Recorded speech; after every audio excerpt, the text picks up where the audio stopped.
Bismillahirrahmanirrahim. Al-babus sadis fi fadilatil wudu. Bab yang ke-6 tentang fadilah keutamaan berwudu. Langsung ada faidah dari Imam Nawawi Al-Bantani Al-Jawi. Beliau mengatakan, Ruwiya anid Dhahak an Abi Hurairah radhiyallahu anhu annahu qala.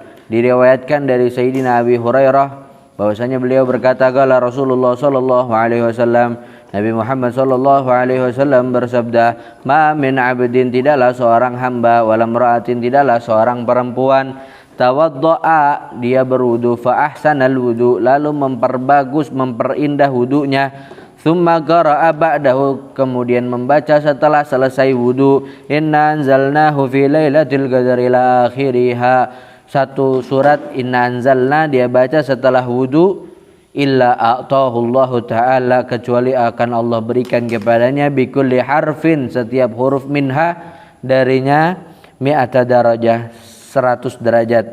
Wa khalaqallahu ta'ala min kulli qatrah, dan Allah ciptakan dari setiap percikan, qatarat min wudu'ih, yang jatuh dari wudu'nya, malakan, malaikat yastaghfiru lahu ila yaumil qiyamah, yang akan meminta ampun untuknya sampai hari kiamat. Kadza fi Riyadhus Shalihin, begitulah di Riyadhus Shalihin disebutkan. Hadis yang pertama, qala Nabi sallallahu alaihi wasallam, man tawaddaa, siapa orang yang berwudu lis salati, untuk salat, fa ahsanal wudu, lalu dia perbaiki, dia hiasi wudunya dengan apa? Catat, bi an ra'a syurutahu wa furudahu wa adabahu, dengan memperhatikan syarat-syarat wudu, fardu-fardu wudu, dan adab-adab wudu. Itu namanya orang yang memperindah wudunya dengan cara itu. Tsumma qama ila shalah, kemudian dia mendirikan salat. Fa innahu, bahwa sesungguhnya, yakhruju min khati'atihi, akan keluar dari kesalahannya, kayaumin waladathu ummu, seperti hari dia dilahirkan oleh ibunya. Dengan cara wudu yang benar, syarat-syaratnya, fardu-fardunya, adab-adabnya dilakukan, dia akan dihapus dari dosa-dosanya. Kata Al-Imam An-Nawawi, fa innahu lam yabqa minhu syai'un min dunubihi shaghirah. Apa yang dihapus? Dosa-dosa yang kecil. Hadis yang kedua, qala Nabi sallallahu alaihi wasallam, Nabi Muhammad sallallahu alaihi wasallam bersabda, man tawaddaa, siapa orang yang berwudu lis shalah, untuk salat, wa shalla, dan dia salat, kafarallahu dzunubah, akan Allah gugurkan dosa-dosanya, dosa-dosa yang kecil lagi, kata Imam Nawawi. Ma bainahu, di antaranya, wa bainas shalah, dan di antara salatil ukhra, salat yang lain, salat zuhur sama salat asar. Menurut hadis ini dia sholat untuk sholat wudu, ntar bakal dihapusin sampai dosa sholat sebelum sholat asar. Allati taliha, yang setelahnya. Wa qala sallallahu alaihi wasallam, dan Nabi Muhammad sallallahu alaihi wasallam bersabda, man nama ala wudu, siapa orang yang tidur dalam keadaan berwudu, fa adrakahul maut, tiba-tiba dia mati, fitilkal lailah, di malam itu, fahuwa indallahi syahid, maka dia di sisi Allah sebagai orang yang syahid. Ada faidah, beliau menukil wafil Ihya, di dalam kitab Ihya Ulumuddin punya Al-Imam Al-Ghazali. Ada faidah dicatat, qala sallallahu alaihi wasallam, Nabi Muhammad sallallahu alaihi wasallam bersabda, idza namal 'abdu ala taharah, jika seorang hamba tidur dalam keadaan bersuci, toharah, baik sucinya dengan wudu atau dengan penggantinya yaitu tayammum, urija biruhih, rohnya diangkat ke atas, ilal arsh, ke arsh, fakanat ru'yahu shadiqah, kalau dia mimpi, mimpinya itu mimpi yang benar.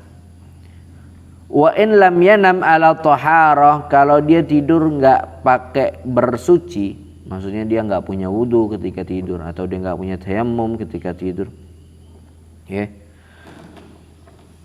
qasarat ruhuh, ruhnya nggak kemana-mana, andil bulug, dari mencapai derajat itu. Fatilkal manamat, maka mimpi-mimpi yang orang tidur dalam keadaan tidak bersuci, adghathu ahlam la tusaddaq, cuman bunga tidur, jangan dipercaya. Nah, itu kata Al-Imam Al-Ghazali menukil sebuah hadis dari Nabi di dalam kitabnya Al-Ihya. Jadi kalau pengen dapat mimpi yang bagus dan mimpi itu mudah-mudahan menjadi kenyataan, ya, caranya tidur dalam keadaan bersuci. Wa qala sallallahu alaihi wasallam, Nabi Muhammad sallallahu alaihi wasallam bersabda, "An-naimut thahir," orang yang tidur dalam keadaan suci, kasaimil gaim, seperti orang yang berpuasa siangnya, al-gaim beribadah di malam harinya.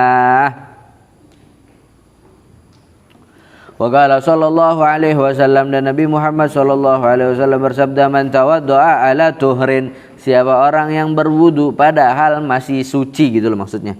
Ai jaddada wudu'ahu, dia perbarui wudunya.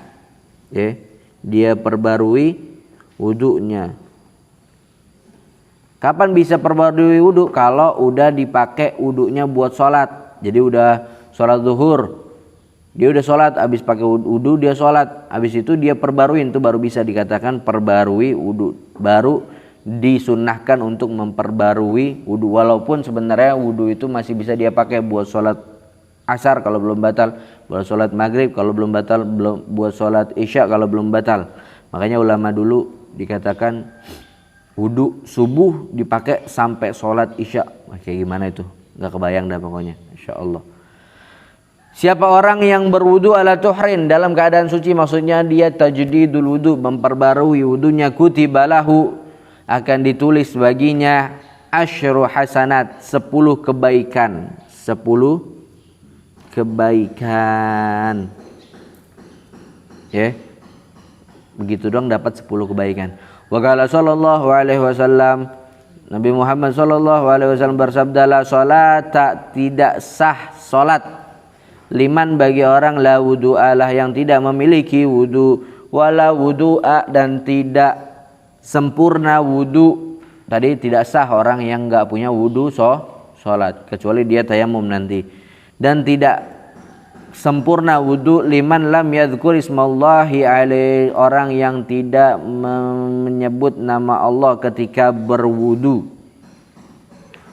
Maksudnya ketika dia mulai wudu dia enggak bilang bismillahirrahmanirrahim, padahal bismillahirrahmanirrahim di dalam wudu itu adalah sunnah, tapi dikatakan oleh Nabi enggak sempurna wudunya.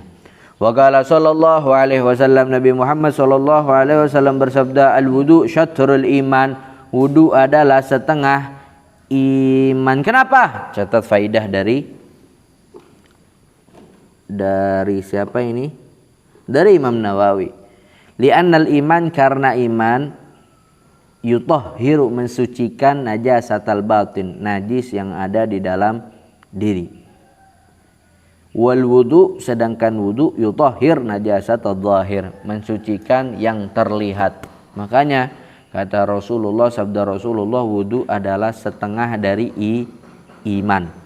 Hadis selanjutnya, wa qala sallallahu alaihi wasallam, sibghatul wudu, aslinya berwudu marrah, sekali. Maksudnya setiap anggota wudu yang kita pelajari yang ada 5 anggota wudu semuanya sekali. Ada yang dibasuh, ada yang dicuci sekali doang. Faman tawaddoa, siapa orang yang berwudu marratain, 2 kali. Maksudnya ngebasuhnya 2 kali, cucinya 2 kali, gitu ya. Kana lahu kiflan, dia akan mendapatkan 2 lipat kali ganjaran. Minal ajri, dari pahala. Wa man tawaddoa salasan, siapa orang yang wudu 3 kali, basuhnya 3 kali, cucinya 3 kali, fahuwa, maka wudu tersebut yang diulangi 3 kali, wudu'ul anbiya, adalah wudunya para nabi, min qabli, sebelumku. Ada di sini beliau kasih faidah dari Ihya Ulumuddin, tapi sama insyaallah, jadi kita enggak usah baca. Wa qala sallallahu alaihi wasallam, Nabi Muhammad sallallahu alaihi wasallam bersabda, la yaqbalullahu salata ahadikum, Allah tidak akan menerima salat salah satu dari kalian. Maksudnya enggak sah salat salah satu dari kalian, idza ahdatsa, kalau dia berhadas, hatta yatawaddo, sampai dia berwudu, atau dengan cara bertayamum. Sholat nggak pakai wudu, nggak sah. Maksudnya kalau sholat wudunya asal-asalan sah nggak? Nggak sah. Wa qala sallallahu alaihi wasallam al-wudu alal wudu nurun ala nur. Wudu di atas wudu, maksudnya tajdidul wudu, memperbarui wudu. Nurun ala nur adalah cahaya di atas cahaya, kebaikan di atas kebaikan. Ada faidah disebutkan, catat. Wa fil Ihya, di dalam kitab Ihya Ulumuddin, Nabi Muhammad sallallahu alaihi wasallam bersabda, man tawaddaa, siapa orang yang berwudu, fa ahsanal wudu'a, lalu dia perbagus wudunya dengan memperhatikan syarat-syaratnya, memperhatikan fardu-fardunya, memperhatikan adab-adabnya, wa shalla rakaatain, kemudian dia salat 2 rakaat, lam yahduts nafsuhu fihima bi syai'in minad dunya, enggak kepikiran di dalam dirinya sesuatu dari urusan dunia, kharaja min dunubihi kayaumin waladathu ummu, bakal keluar dosa-dosanya seperti dia baru dilahirkan oleh ibunya. Wa fil lafdzin akhar, pada lafaz yang lain, walam yafsuh fihi ma ghufira ma taqaddama bi dzambi, dia tidak berbuat buruk di dalam 2 rakaat tersebut yang dia gunakan dengan wudu yang tadi dia wudu, dia akan diampuni dosa-dosanya yang telah lalu. Waradul ilmi ilaihi aslamu ahkam. Sallallahu alaihi wasallam ala sayyidina Muhammad wa ala ali sayyidina Muhammad.